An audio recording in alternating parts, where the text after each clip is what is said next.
Immerse yourself in the year 1937, a time when aviation was still in its infancy, and the world was captivated by one woman, Amelia Earhart.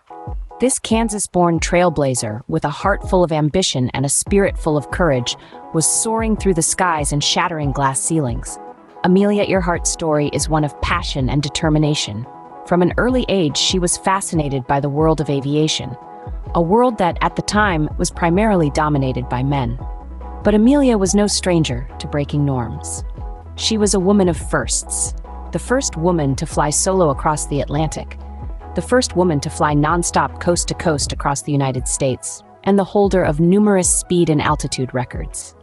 Her fearless approach to flying and her relentless pursuit of her dreams made her a beacon of hope and a symbol of empowerment for women worldwide. In her Lockheed Vega 5B, a single-engine plane painted a vibrant red, she embarked on her transatlantic journey, becoming an international sensation overnight. Her name was on every newspaper, her face on every newsreel. But Amelia didn't stop there. She had bigger dreams, loftier goals. In 1937, Amelia Earhart was planning her most ambitious project yet, a flight that would take her around the globe, a feat that had never been accomplished by a woman. With her co-pilot Fred Noonan, she planned to circumnavigate the Earth, covering a staggering 29,000 miles in her twin-engine Lockheed Electra. The world watched with bated breath as she prepared for her journey. Each rivet checked, each wire tested, each navigational chart studied. The world was ready to witness history. Amelia Earhart, with her leather flight jacket, her short-cropped hair, and her aviator goggles, was ready to etch her name into the annals of history. As Amelia prepared for her most ambitious journey yet, little did she know she was heading into the annals of mystery. The date, June 1st, 1937, marked the beginning of Amelia's most daring adventure. With a heart full of courage and a Lockheed Electra under her control, Amelia Earhart embarked on her ambitious journey around the globe, starting from Miami. The Lockheed Electra, known for its speed and reliability, was Amelia's chosen vessel for this daring expedition.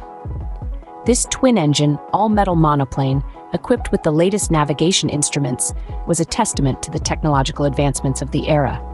It was designed to carry her through the skies and across the vast oceans, but fate had other plans. Amelia's journey was not a straight shot around the globe. It was a zigzag of stops, each one a triumph and a testament to her unwavering determination. She flew south to Puerto Rico, then down to Venezuela, across to Brazil, and then along the eastern coast of South America. From there, she journeyed across the Atlantic to Senegal, through Africa, and on to India and Southeast Asia.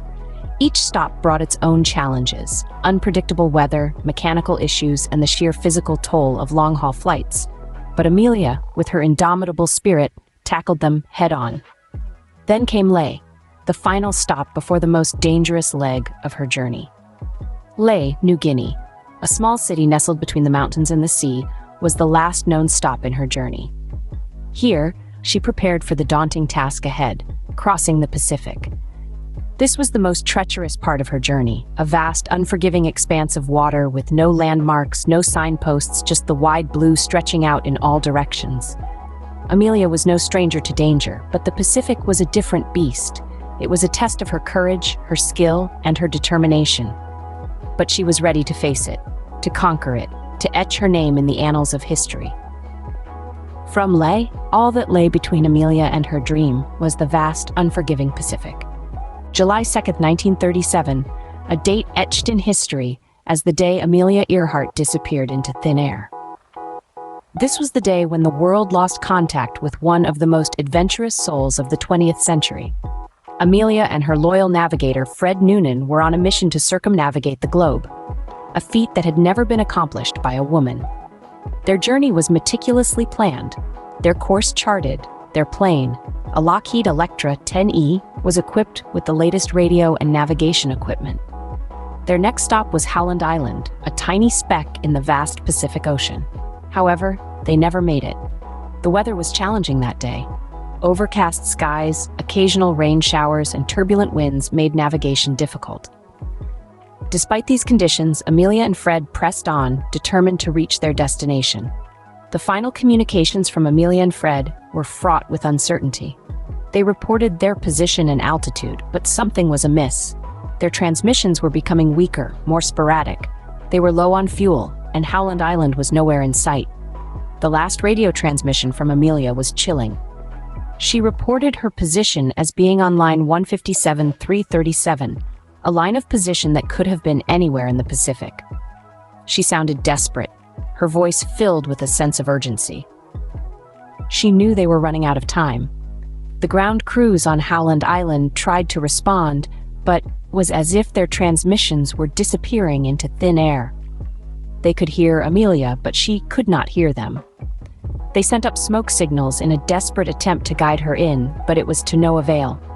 As the hours wore on, the radio transmissions ceased. The last words from Amelia Earhart echoed in the radio room on Howland Island. "We are running on line north and south." Then there was nothing. No more transmissions, no more signs of Amelia or Fred.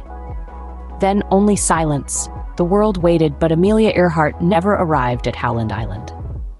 The mystery of what happened to Amelia Earhart and Fred Noonan remains one of the greatest unsolved mysteries of the 20th century.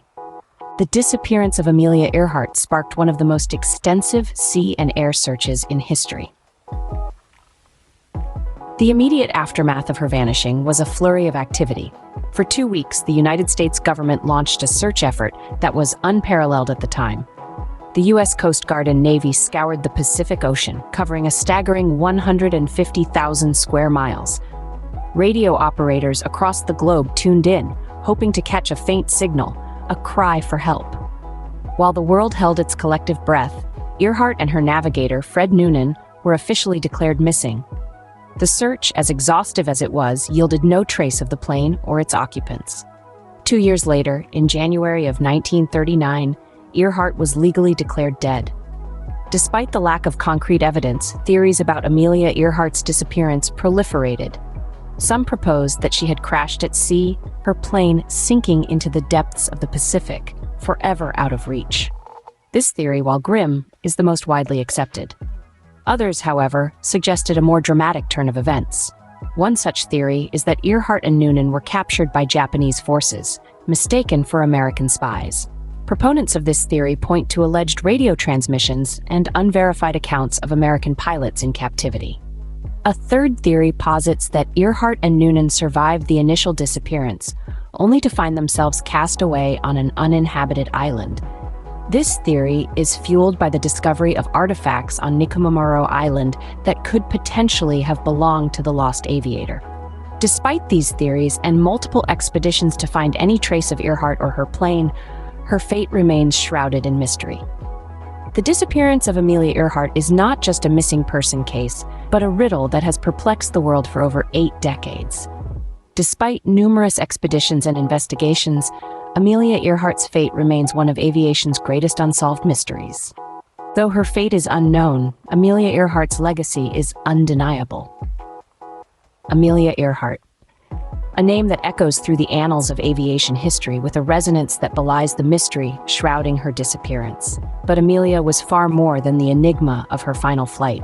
She was a trailblazer, a pioneer, and an inspiration. Her impact on aviation and the advancement of women in the field is as vast as the skies she so loved to traverse. In an era when the cockpit was considered a man's domain, Amelia dared to challenge the status quo.